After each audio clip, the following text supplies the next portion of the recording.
Hello, ladies and gentlemen. So once you log into Delta Math, this is day 5, measuring angles. So there are two parts to this because there's two different like standards that we're working on. So the first one you'll click on is measuring angles with a protractor.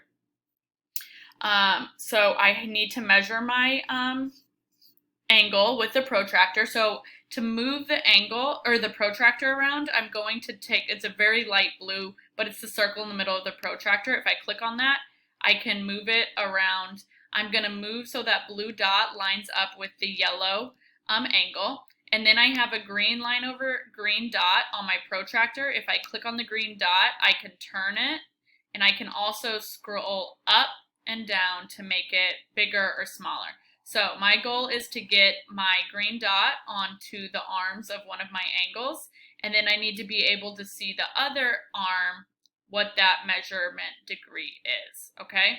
I can also zoom in if I can't see my protractor very well, so I could go like that.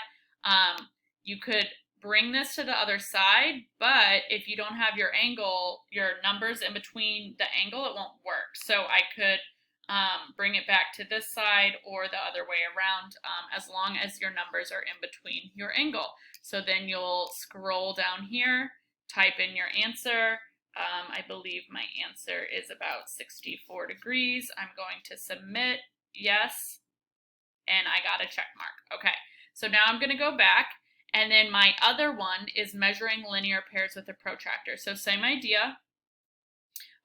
We are going to measure both of them now though. So I need to identify, so CDF.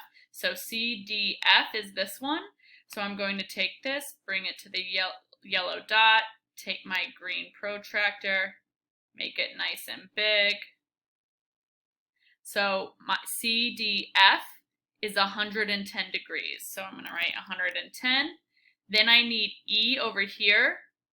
So if I bring it this way, I can't see what EDF is. So I'm going to bring it up to this arm now, and I can see that E points to 70 degrees right there.